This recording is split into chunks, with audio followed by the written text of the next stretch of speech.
Hello students, welcome back to my YouTube channel.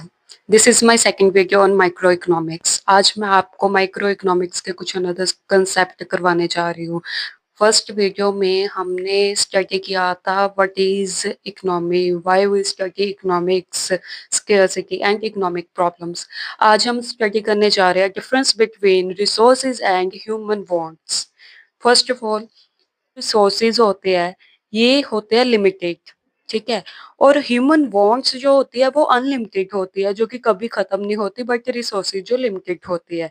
और resources अगर limited है तो हम इसका अल्टरनेटिव यूज निकालते हैं कोई अनदर प्रोडक्ट के साथ। और डिफरेंट इन प्रायोरिटीज, सबकी अपने अपनी प्रायोरिटीज होती है, ठीक है। इसलिए सब अपनी विश को फर्स्ट पूरा करने चाहते हैं, सेटिस्फाई करना चाहते हैं। हमारा नेक्स्ट टॉपिक है meaning of economics. Economics is a social science which studies the way of society choose to use its limited resources, which have alternative use to produce goods and services and to distribute them among different groups of people. Economic एक social science है जिसमें हम study करते हैं कि कैसे जो हमारे सोसाइटी के पीपल्स है वो लिमिटेड रिसोर्सेज को कैसे यूज करते हैं, कैसे उसका अल्टरनेटिव यूज निकालते हैं कि कौन सी गुड्स प्रोड्यूस और सर्विसेज में लेके आनी चाहिए, कैसे डिस्ट्रीब्यूट करनी चाहिए, किस किस ग्रुप में डिस्ट्रीब्यूट करनी चाहिए, जैसे रिच में करनी चाहिए, पुअर में करनी चाहिए, किस में। इकोनॉमिक्स का इजली मीनिंग सिंपल वर्ड्स में ये है कि इकोनॉमी को हम इसलिए स्टडी करते हैं कि कैसे इंडिविजुअल, बिजनेस और गवर्नमेंट अपनी चॉइसेस बनाता है जब लिमिटेड रिसोर्सेज होते हैं ह्यूमन की अनलिमिटेड वांट्स को सेटिस्फाई करने के लिए। Economics tell us how to manage this scarcity. Simple words में यही है। जैसे मेरे पास 100 रुपीज़ है, 100 रुपीज़ में मैंने मोबाइल का रिचार्ज भी करवाना है और अपने लिए कॉपीज़ भी लेनी है। 100 रुपीज़ मेरी लिमिटेड रिसोर्स होगी और कॉपीज़ एंड रिचार्ज मेरा अनलिमिटेड वांट्स होगी। तो डिपेंड करता है मेरे ऊपर कि मैंने कौन सी अपने लिए चूज करनी है, विश अपने आप को सेटिस्फाई करने के लिए। Next is economics as a science, positive and normative economics. Positive economics में हम ये देखते हैं कि एक्चुअली प्रॉब्लम क्या है इकोनॉमिक में और कैसे हम इसे सॉल्व करते हैं, ठीक है। और नॉर्मेटिव में ये होता है कि क्या हमें करना चाहिए, कौन सी प्रॉब्लम हो सकती है और इसे हम कैसे सॉल्व कर सकते हैं। पॉजिटिव में हमें बताते हैं एक्चुअल डाटा के बेस पे क्या रियलिटी है पॉजिटिव इकोनॉमिक्स में। और नॉर्मेटिव में हम फैक्ट्स, ओपिनियन, सजेशन देते हैं अपने। जैसे कि पॉजिटिव में हम कहते हैं कि जीएसटी जो है वो इंक्रीज हो रही है, इसकी वजह से जो प्राइस है गुड्स का वो भी इंक्रीज हो रहा है। इंटरेस्ट रेट अगर इंक्रीज हो रहा है तो इन्वेस्टमेंट जो है वो कम हो रही है। दूसरी तरफ अगर मैं नॉर्मेटिव इकोनॉमिक्स में देखूं तो इसमें हम सजेशन देते हैं कि गवर्नमेंट को जीएसटी कम करनी चाहिए ताकि जो पुअर पीपल्स है उनकी हेल्प हो। जो पॉजिटिव नॉर्मेटिव है इसमें हम देखते हैं एक्चुअल प्रॉब्लम क्या है, कैसे सॉल्व करना है। एक्चुअल डाटा के बिहाफ पे वेरिफिकेशन होते हैं, डिस्क्रिप्शन बनाना है, इसमें वैल्यू जजमेंट नहीं होती। नॉर्मेटिव में वैल्यू जजमेंट होती है, में हम ओपिनियन और सजेशन देते हैं, ये एक्चुअल डाटा के बिहाफ पे ऊपर डिपेंड नहीं। नेक्स्ट हम स्टडी करेंगे macro economics. The term macro from the Greek word macros, which means small, deal with analyze of behave economic action of small. Macro जो है वर्ड लिया गया है ग्रीक वर्ड से जिसका मतलब है स्मॉल। ये डील करता है दो चीजों से, जैसे कि एनालाइज ऑफ बिहेव और इकोनॉमिक एक्शन ऑफ स्मॉल, कि किसी का बिहेवियर एनालाइज करना और इकोनॉमिक्स में स्मॉल बिजनेस में क्या एक्शन ले सकती है, कि स्मॉल पार्ट जो है इकोनॉमिक का उसे स्टडी करने के लिए, जैसे कि इंडिविजुअल का बिहेवियर और स्मॉल बिजनेस को समझने के लिए, जैसे कि price of milk, demand for mobiles, profit of shop की प्राइस क्या है और डिमांड क्या है, सप्लाई क्या है, कितनी सप्लाई हो सकती है इस प्रोडक्ट की। Macroeconomics is that part of economics theory which study the behavior of individual units of an economy. Main tools demand and supply. जो मैक्रो इकोनॉमिक्स है वो पार्ट है इकोनॉमिक्स थ्योरी का जिसमें हम स्टडी करते हैं इंडिविजुअल का बिहेवियर इकोनॉमी में, ठीक है। इसका मेन टूल है डिमांड और सप्लाई। जैसे मैंने पहले एग्जांपल ली थी मिल्क की, कि डिमांड कितनी है और सप्लाई कितनी है मोबाइल की, ठीक है। Next is microeconomics. The term macro derived from Greek word micros, which means large. इसमें हमने माइक्रो इकोनॉमिक्स में एक टर्म ली है माइक्रो, जो कि वर्ड लिया है हमने ग्रीक वर्ड से, ठीक है, जिसका मतलब है लार्ज। ये डील करती है सिर्फ एक चीज से, deal with overall performance of the economy. Economic की ओवरऑल परफॉर्मेंस क्या है। Macroeconomics is that part of economic theory which studies that behavior of aggregates of the economy as a whole. Micro economics जो है वो part है economic theory का, जिसमें हम स्टडी करते हैं बिहेवियर, बट इंडिविजुअल का हम स्टडी नहीं करते बिहेवियर, हम होल स्टडी पूरी की पूरी इकोनॉमी का करते हैं। मिक्रो में करते हैं एक यूनिट का, एक इंडिविजुअल का बिहेवियर।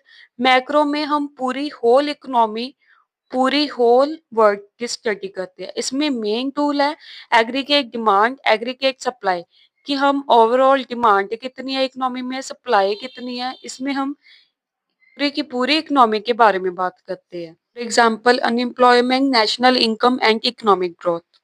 मैक्रो और मिक्रो में डिफरेंस क्या है।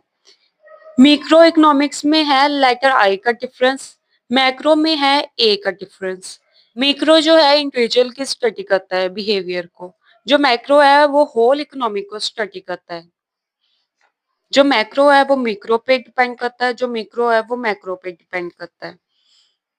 Micro economics depend on micro economics, law of demand, price of commodity.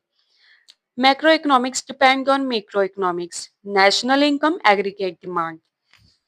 Which more important, इन दोनों में से क्या इम्पोर्टेंट है, मैक्रो इकोनॉमिक्स और मैक्रो इकोनॉमिक्स। मैक्रो इकोनॉमिक्स में हम स्टडी करते हैं प्राइस थ्योरी, मैक्रो इकोनॉमिक्स में हम स्टडी करते हैं income theory. Study the behaviour of individual unit of economy, इसमें हम एक यूनिट का इकोनॉमिक का स्टडी करते हैं behaviour. Study the behaviour of aggregate economy as a whole, कि पूरी होल इकोनॉमी को हम स्टडी करते हैं। अगर हमने होल इकोनॉमी की स्टडी करनी हो तो मैक्रोस में काम आएगी, मिक्रो नहीं आएगी। अगर हमने इंडिविजुअल यूनिट को स्टडी करना है, बिहेवियर को एनालाइज करना है, तो उस मैक्रो इकोनॉमिक्स नहीं काम आएगा। इसलिए ये अपनी अपनी जगह दोनों ही इम्पोर्टेंट है। Central problems of an economy, क्या प्रॉब्लम है। Production, distribution and disposition of goods and services are the basic economic activities of life.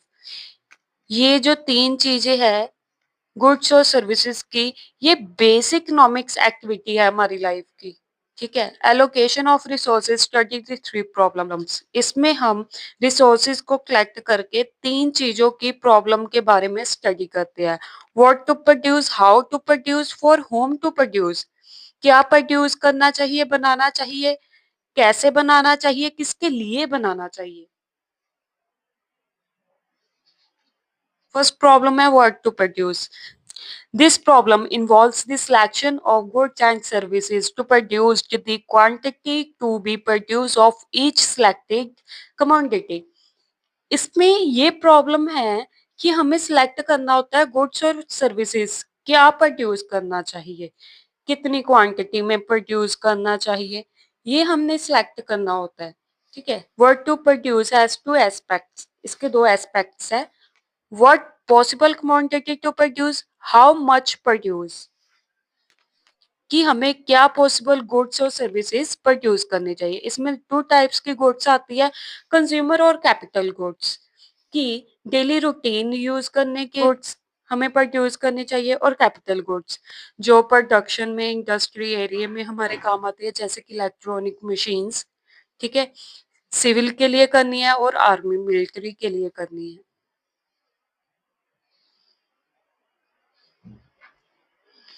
How much produce, कितनी क्वांटिटी में प्रोड्यूस करनी है। आर्मी वालों के लिए है तो लार्ज क्वांटिटी होगी, अगर पब्लिक के लिए है तो ग्रुप वाइज हम क्वांटिटी प्रोड्यूस करेंगे।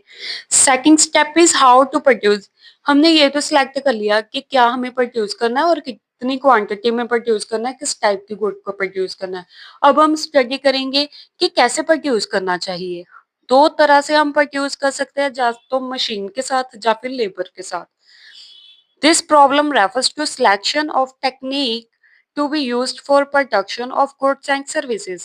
ये जो प्रॉब्लम है ये हमें बताती है कि हमने टेक्निक को सिलेक्ट करना है, कि हम प्रोडक्शन कैसे करनी है गुड्स और सर्विसेज की। इसमें टू टाइप्स होती है, labour intensive technique, capital intensive technique. Labour intensive technique में होता है कि लेबर जो होती है वो ज्यादा होती है इन कंपैरिजन कैपिटल। कैपिटल का मतलब होता है machinery, electronic machines. Capital intensive technique में होता है जो कैपिटल है वो ज्यादा होगी, इलेक्ट्रॉनिक मशीन्स, और लेबर कम होगी। अगर 10 मशीन है उसके लिए हमें 10 वर्कर चाहिए, बट लेबर इंटेंसिव में है कि इलेक्ट्रॉनिक मशीन्स कम होगी और जो हमारी लेबर वो ज्यादा होगी। इससे प्रोडक्शन बट हमारी स्लो हो सकती है। लेबर का मतलब है वर्कर्स, कैपिटल का मतलब है electronic form of machines, electronic machines के द्वारा जो हम काम करते हैं। Third step is for whom to produce. This problem relates to distribution of produce goods and services among the individual within the economy. कि ये थर्ड प्रॉब्लम है कि हम डिस्ट्रीब्यूट कैसे करें, किसको डिस्ट्रीब्यूट करें, इंडिविजुअल किस इंडिविजुअल को प्रोड्यूस करें इकोनॉमी में। Selection of category of people who ultimately consume the goods, whether to produce good for more poor and less rich or more rich and less poor। कि हमने category group select करना है people का कि हमने किसे goods consume करने के लिए देनी है। वो हम गुड्स चाहे तो प्रोड्यूस करें ज्यादा गरीब पर्सन के लिए, ग्रुप के लिए, ज्यादा रिच के लिए, या फिर कम रिच के लिए। ठीक है, ये टारगेट है, ये ग्रुप वाइज प्रोडक्ट जो है प्रोड्यूस करके हम डिस्ट्रीब्यूट करते हैं इकोनॉमी में। इसमें दो प्रॉब्लम हो सकती है main, personnel distribution and functional distribution. आज की वीडियो हमारी यहीं तक थी।